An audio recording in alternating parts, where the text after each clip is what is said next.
buenos días. ¿Cómo están, hermanos? Soy Fernando Méndez y vamos a tener en estos momentos nuestro breve devocional inductivo de la palabra de Dios.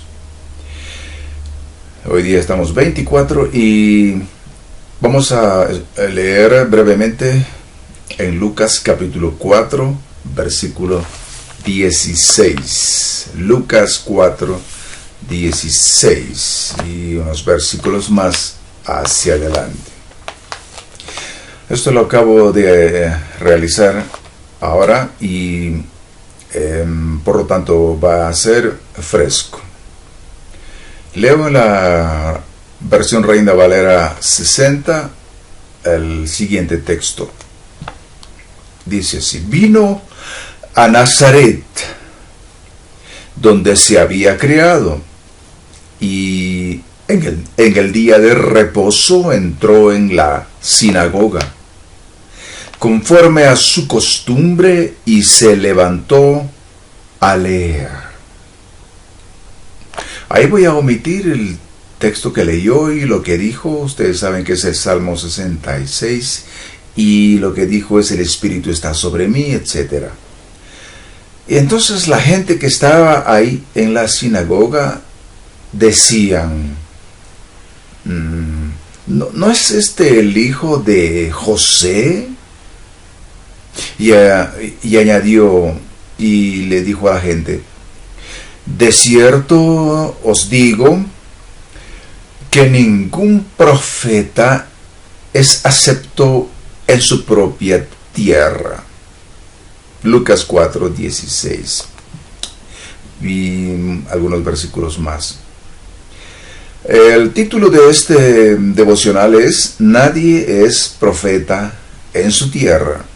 No está escrito exactamente así en la Biblia, en ninguna parte, pero así lo decimos en español, en castellano. Nadie es profeta en su tierra. ¿Qué significa lo que el Señor dijo aquí? Dijo así: ningún profeta es acepto en su propia tierra, en su propia casa, en su propio mundo donde ha crecido. Bien, empezamos a desarrollarlo, ¿qué les parece? Y basados exclusivamente en este texto. No vamos a tomar otros textos, salvo que el Espíritu nos guíe, nos lleve a recordar algún otro texto paralelo. Lo podemos hacer, pero nos basamos siempre en el texto que estamos leyendo, aun cuando no contenga el 100% de la verdad, porque Dios nunca quiso que fuera así. Por eso podemos ir parte por parte y ir recibiendo así la alimentación que el Espíritu Santo quiere darnos mediante su palabra. Analizamos entonces, hacemos una observación, una interpretación y una aplicación.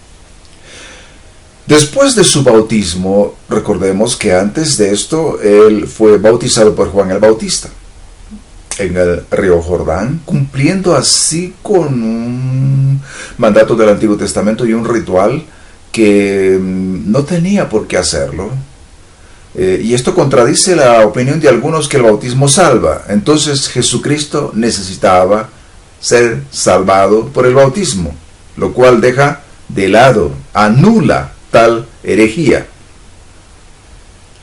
También le atribuyen al bautismo poderes de purificación, que por medio del bautismo uno llega a ser santo, uno llega a ser puro, uno llega a ser, no sé, digno de la bendición de Dios.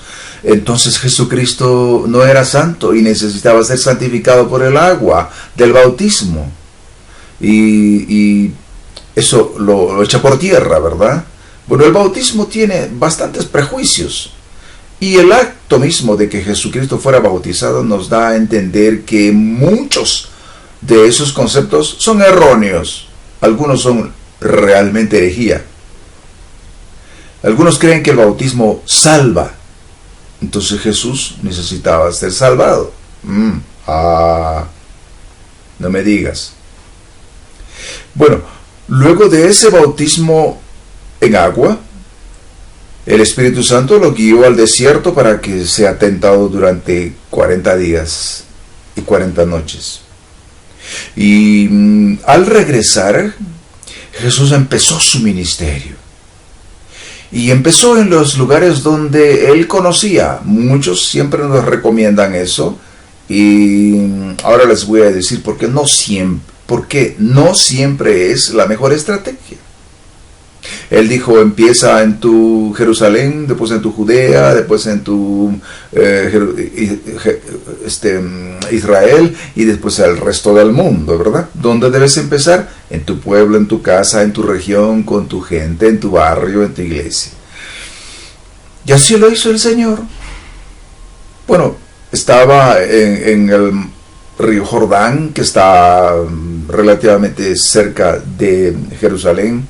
El mar de Galilea y el río Jordán están a un poco más de 100 kilómetros de distancia. No es muy cerca, ¿no? Para nosotros hoy día en automóviles cerca. Ellos tenían que ir caminando, pero no era muy lejos, y lo hacía el Señor como los demás orientales. Entonces el Señor empezó a trabajar en Galilea. ¿Por qué no empezó en la capital? ¿Por qué no empezó en Jerusalén, donde había más gente, donde estaba el sacerdocio? Yo le pregunto a usted, ¿por qué se fue a una provincia, a la parte alta, a la parte norte de Israel, donde estaba la región, la provincia de Galilea, que tenía frontera con otros países gentiles? El lago, el mar de Galilea, que es un mar de agua dulce, no solamente pertenecía a Israel, tenía fronteras con otras naciones, como es el pueblo de Gadara, como es el pueblo de Capernaum y otros pueblos más que estaban al otro lado nomás del mar de Galilea. Pues el Señor se fue a Capernaum. Eso lo cuenta un poco más adelante, donde menciona que se fue a Capernaum, a un pueblo que vio la luz, un pueblo de oscuridad. Luz les resplandeció y les dijo, el reino de los cielos se ha acercado a vosotros. En realidad, de cierta forma se podría decir que Jesucristo, nuestro Señor, empezó su ministerio con los gentiles y no con los judíos. Pero luego volvió fue a Nazaret. Recordemos que Nazaret es el pueblo adoptivo donde Jesús creció. Era el pueblo donde vivía con sus padres. ¿Y quiénes eran sus padres? José y María. ¿Y cómo sabemos que José era su padre? Porque la gente dijo, ¿no es este el hijo de José? Nunca puso José en duda que Jesús fuera su hijo legítimo. Nosotros sabemos que no era su hijo genético. Y él nunca lo dijo. Él no estaba siempre especulando, no, ella estaba embarazada, yo no tengo nada que ver, soy solamente su encargado, como si fuera su sirviente. Era su padre, le dio su apellido y le dio su herencia y su carpintería, se la heredó, porque José al parecer murió cuando Jesús era joven. Y la gente le decía entre ellos, ¿no es este el hijo de José? Obviamente también de María, y no son sus hermanos Santiago, Judas y dos más cuyos nombres no recuerdo ahora. Bien, fue entonces a Nazaret, que era su pueblo, donde había crecido, donde llegó tal vez de 2, 3, 4, 5 años máximo, después de ese periplo que hizo hasta Egipto, José con su familia, debido a que reinaba Herodes y pues su hijo Arquelao. Entonces fueron hasta Galilea y se establecieron en Nazaret, donde José, con el dinero que le dieron los magos que vinieron de Persia, compró una carpintería, una casa, y ahí vivieron, donde Jesús también creció. Supongamos que haya llegado entre 3 y 5 años, era un niñito, era un pequeño, y ahí le conocían los vecinos, le conocían la gente de los mercados, de la calle, y los familiares también, porque recuerden que José y María tenían ahí parientes y familiares, y eran familiares de Jesucristo también. Y ahí quiso empezar el se fue, dice, a la sinagoga. ¿Por qué sinagoga? Porque los judíos ya no podían ir al templo que estaba en Jerusalén porque había sido profanado y tenían que reunirse en un lugar que habían diseñado que se llamaba sinagoga, que estaba generalmente dirigida, pastoreada o, que diríamos, supervisada por un rabino. Y dice el texto que ahí quiso empezar su ministerio, ahí empezó su ministerio, fue a una sinagoga en Nazaret, entró y le dieron a leer el rollo del texto de Isaías.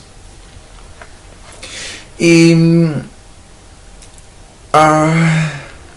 ¿por qué le dieron a leer a él el rollo? Si habrían otros hombres ahí también. Podríamos sacar algunas conclusiones interpretativas ya, que podrían ser válidas sin ser antibíblicas. Podría ser que Jesús era un rabino reconocido en esa comunidad, o podría ser que se lo daban a leer a cualquier varón mayor de 30 años que tuviera buen testimonio y que ellos consideraran respetable. Podía ser cualquiera de las dos razones. Algunos dicen que era porque Jesús era un rabino, en realidad era un sacerdote, era el sumo sacerdote, el pastor de los pastores. Pero ellos no lo hicieron por esas razones, tal vez por alguna de las dos que le mencioné. Leyó entonces el libro de Isaías, el rollo, porque no eran libros, eran rollos de pergaminos o de papiro, lo cual podría indicar que era respetado en esa región. Y luego de leer de pie, se sentó, lo cual nos podría indicar también una costumbre de las que acostumbramos imitar, como llamar a las iglesias jiré, como vestirnos con gorritos de judíos, como ponernos mantitas de judíos y cosas de judíos y cosas así. ¿Por qué no le imitamos a él? Porque tenemos que enseñar parados. Si Jesús se sentaba para enseñar. Leyó parado, pero se sentó para enseñar. ¿Y por qué lo hacían así? Porque era una costumbre oriental, judía. Y nosotros no tenemos que hacer todo lo que hacen los judíos. No debemos judaizar el evangelio. No nos ha llamado Dios a hacer eso.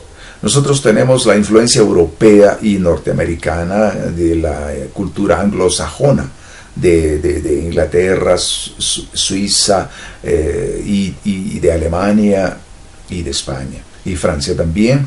Y de ahí nos han venido todas las tradiciones que tenemos hoy día.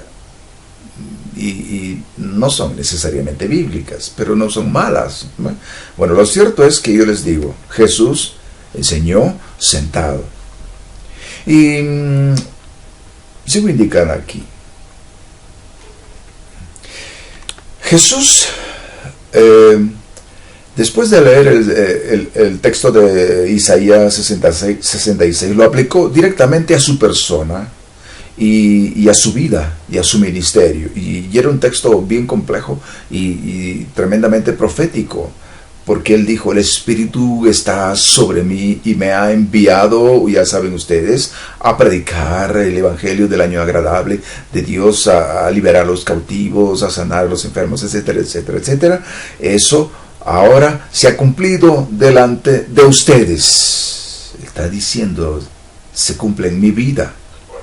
Dijo algo bien complicado y de un tremendo valor, y por eso la gente se quedó asombrada diciendo, pero si yo lo conozco, sí, yo he estado en la calle con él, he ido a la escuela con Jesús, he jugado pelota con él, o se ha orinado en su pantalón, yo he estado ahí cuando hizo aquello y lo otro, pues yo he ido al mercado con él y no sé, le conocían pues desde niño, ¿no? Y este es el problema, de que debido a que ya le conocían, no le quisieron escuchar. y no le entendieron las palabras que él estaba diciéndoles.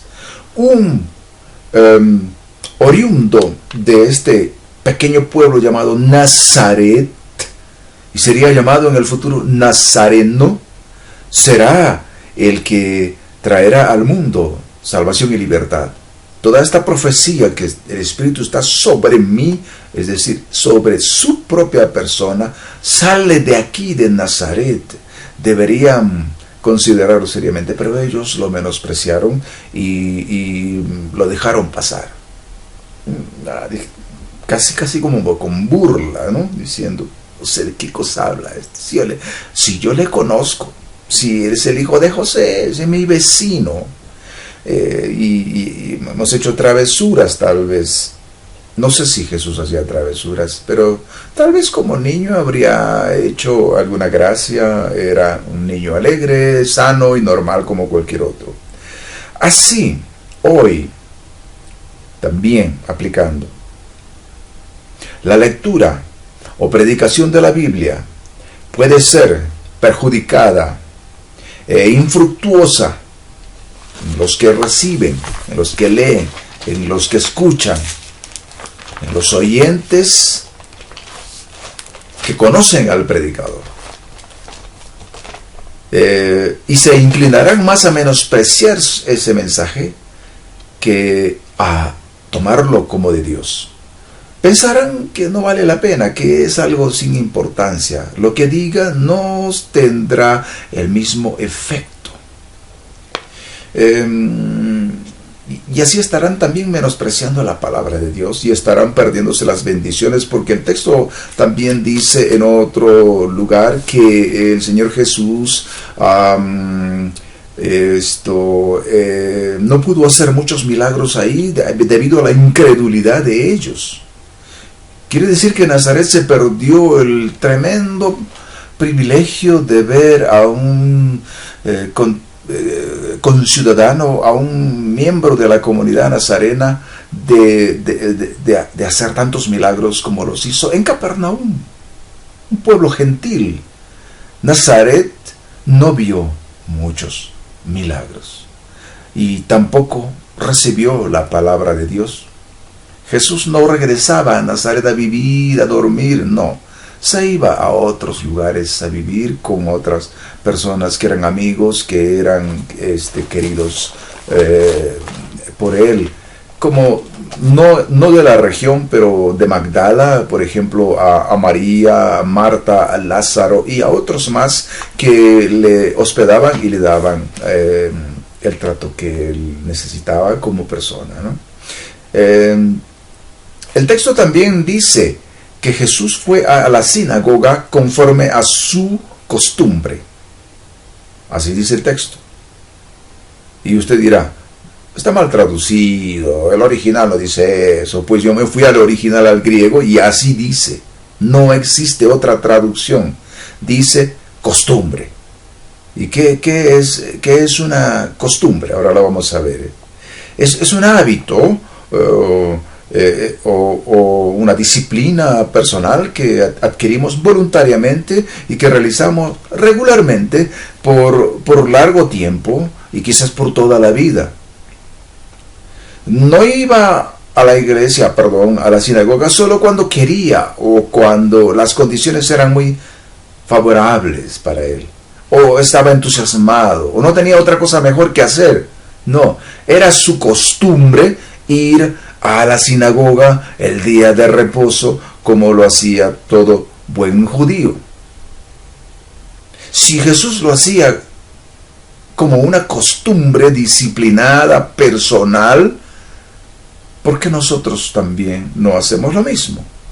¿Por qué vamos cuando nos da la gana, cuando queremos, cuando nos sentimos bien, o cuando pensamos que no tenemos otra cosa más importante que hacer, o cuando no hay fútbol en la televisión, o cuando no tenemos una novela que ver, o cuando no ha venido el amigote, el amigo, la vecina, la suegra, la nuera, alguien a visitarnos en la casa, o cuando el perro no fastidia, cuando me siento bien, o cuando no me duele la cabeza? No, él iba siempre conforme a su costumbre a la sinagoga el día de reposo.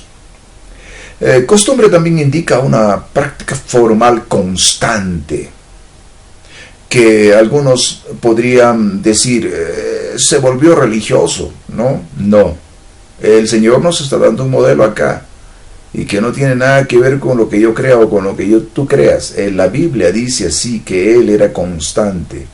Esto señala no necesariamente obligación, aunque puede volverse obligación personal. Obligación personal, que yo mismo me pongo a mí mismo, o un compromiso personal, que no se puede cambiar fácilmente, ni evitar fácilmente. Si viene alguien, tienes que decirle, mira, ¿sabes qué? La hora, una hora antes de que empiece el culto, ya me cambio, me empiezo a arreglar, me lavo, me peino, me baño, lo que tengo que hacer, para llegar temprano. Si debo llegar a las 7, no empiezo a prepararme a las 7 viviendo a 10 kilómetros de distancia. No, empiezo a prepararme a las 6 para llegar a las 7. Eso se llama costumbre, disciplina, formalidad en nuestra práctica personal. Así se podría aplicar a nuestras vidas de fe de hoy, donde la costumbre es criticada. Todo lo hace por costumbre, van al culto, cantan lo mismo y hacen lo mismo, como que fuera religiosidad negativa. No, hermanos. Tiene que haber cierta costumbre, cierta práctica, cierta constancia.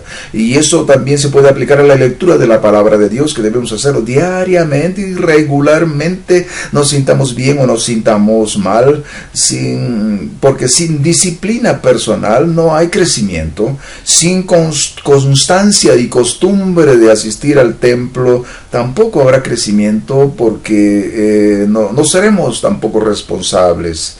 Y la Biblia debe ser nuestro alimento diario, así como comemos como costumbre, vamos a la mesa, comemos todos los días por costumbre, a veces sin tener hambre. Esto es muy importante que lo resaltemos. No lo habíamos hecho, pero ahora lo estoy haciendo yo, porque el Espíritu me guió a resaltar la palabra costumbre. Bueno, y al percibir Jesús que aquella gente que le conocía no veía a Dios en él, dijo las clásicas palabras que ya conocemos, que es el título de este devocional: nadie es profeta en su tierra. O ningún profeta es bien recibido y aceptado como ministro de Dios en su propia tierra. Entonces, empezar en tu Jerusalén o Judea no es tan práctico. A veces, porque la gente te ve, te conoce, sabe de cómo has cometido errores, cómo has vivido y te has convertido y te has vuelto una buena persona, pero ellos se recuerdan lo negativo y a veces menosprecian lo positivo que está sucediéndote hoy. Y por eso un día un pastor me dijo, si un ministro ha cometido un error en su ciudad, para restaurarse, para poder volver a empezar, sería mejor que se vaya a otro pueblo, a otra ciudad, donde no le conozcan, para volver a empezar, y no para cometer los errores, sino para restaurarse.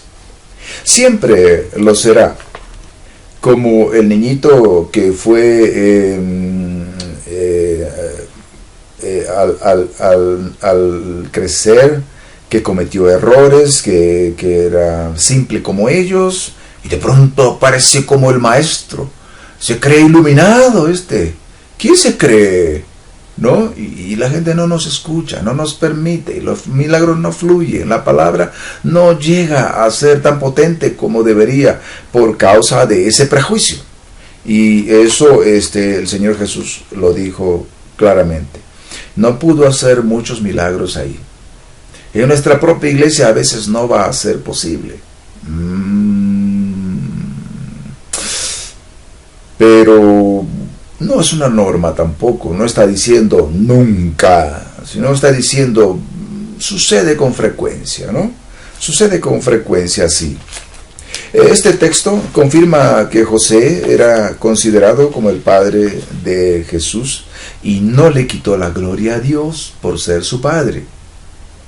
No era el encargado de de cuidarlo como si fuera su mayordomo, ¿no? Era su padre, legalmente su padre.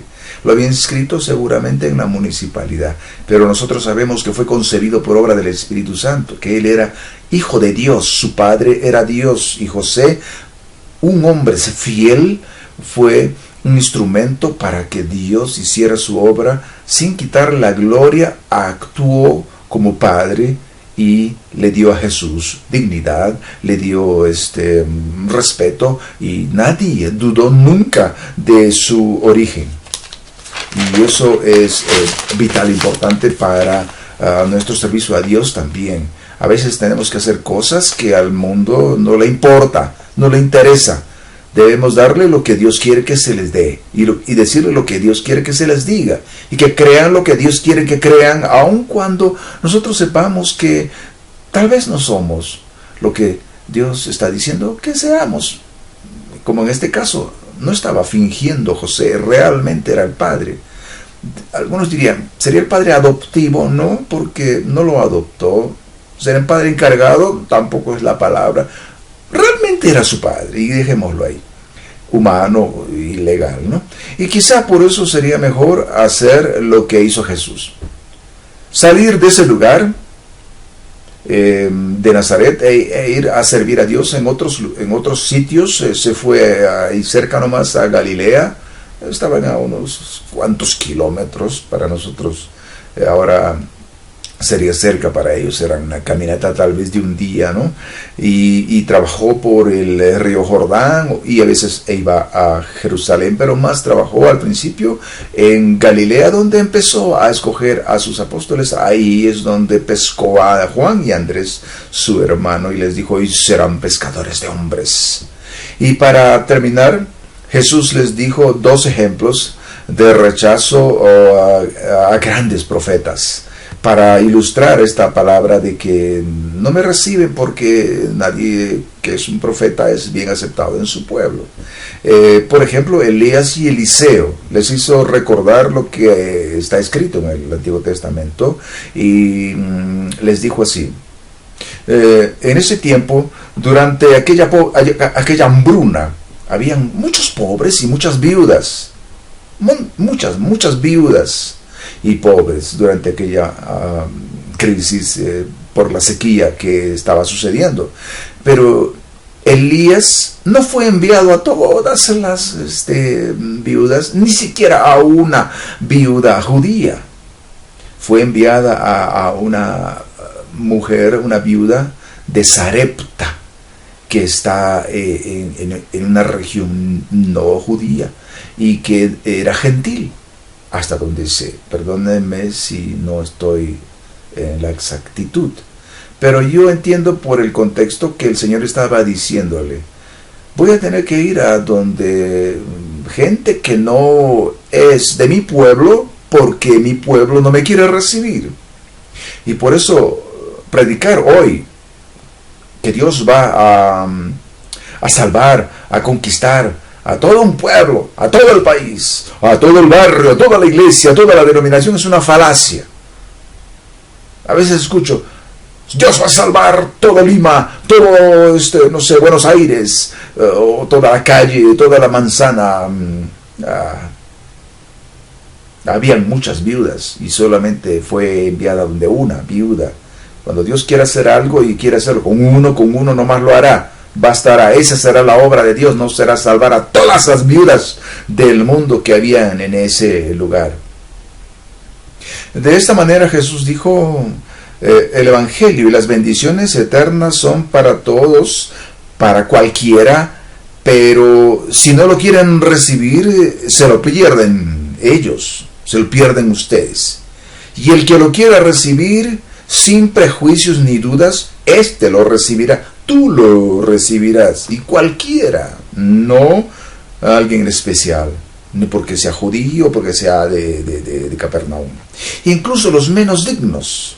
Y la verdad es que la mayoría de los que le reciben a Cristo y su gloria futura, imagínense cuando Él venga a arrebatarnos y nos convierte en un ejército poderosísimo, son los menos valorados por el mundo. son los que la gente considera menos indicados. Quizás sea mi caso, que no hablo muy elocuentemente todavía, porque Dios, por ejemplo, a Moisés lo volvió elocuente, porque Dios le dijo, yo hice la boca. Tal vez alguien piense que no estoy muy educado, tal vez alguien piense que soy muy viejo. No soy viejo, pero piensen que soy demasiado adulto, o de ti, tal vez piensen porque seas mujer, o porque, no sé, te falte dientes, o no pronuncies bien el castellano y tengas, no sé, algún defecto físico, o seas muy tímido, o muy tímida, o no seas del típico ministro poderoso de aquellos que echan fuera demonios a gritos y con la Biblia Thompson, dándolos en la cabeza a la gente. No necesariamente, porque Dios podía haber escogido a una gran viuda y mandar a Elías ahí, pero no, la mandó donde una desconocida llamada, ni siquiera sabemos su nombre, una viuda de Sarepta, y ahí es donde hizo esa maravillosa obra que quedó registrada en la Biblia, y con eso fue suficiente.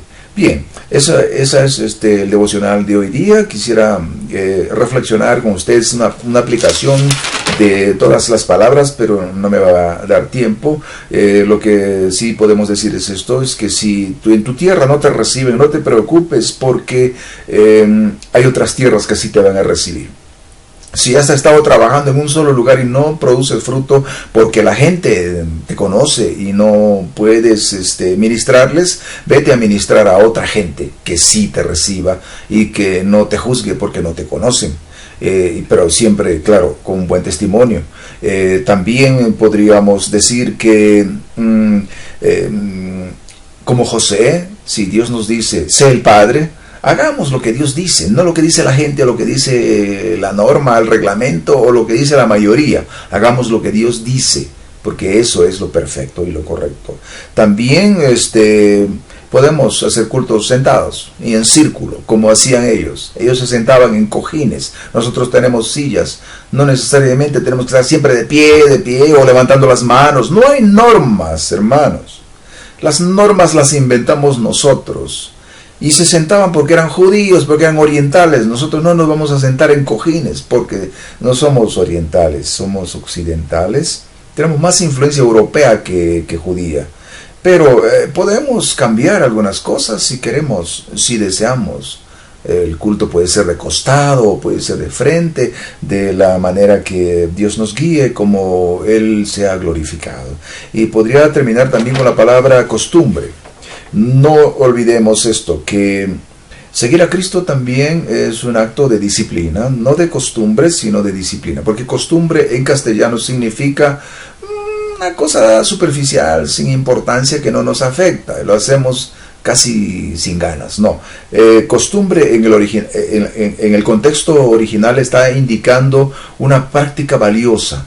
Tengo que ir al templo porque eso es bueno, ¿ah? Eso es algo que podríamos rescatar. Tengo que leer la Biblia, tengo que luchar contra este pecado, tengo que abandonar estos malos hábitos, tengo que dejar estos malos amigos, tengo que orar más, tengo que ayunar, porque se debe ayunar, y porque si no, nuestra vida va a ser raquítica. Hay que hacer cosas que nos parezcan, pero ya lo he hecho 5 añitos, hermano, tengo 35 años de creyente y sigo haciéndolo. Tengo que buscar una iglesia que me pastoreen, escuchar la palabra, que me la prediquen, y a veces digo, que me predica. No entiendo ni lo que habla, y lo que me está diciendo ya lo sé, no importa. Son buenas costumbres, son buenas prácticas, hagámoslo. Diezmo, no importa, sigue diezmando, sigue ofrendando, sigue siendo un buen cristiano, permanece hasta el día de Cristo, hasta que llegue el momento en que te pongan un letrero que diga, aquí vivió Fernando y murió el año tal, ¿no? Fue fiel hasta la muerte y peleó su batalla y acabó su carrera. Ahí termina mi ministerio. No termina cuando me canso, no termina cuando me siento poco desanimado, o cuando me duele la cabeza, como generalmente me duele a mí, por razones que no te voy a contar, porque no es importante, pero costumbre, la palabra costumbre, recuérdalo, costumbre como hábito positivo, disciplinario, personal, que nadie te obliga, sino que tú te has impuesto a ti mismo de hacer algo correcto para bien de Dios, tuyo y de tu familia. En nombre de Jesucristo, de esta manera termino. Soy Fernando Méndez, espero que sea de bendición, espero que no dure mucho, no sé cuánto tiempo ha pasado, y me despido con cariño, deseándole las más ricas bendiciones en nombre de Cristo Jesús. Chau, chau, chau, chau.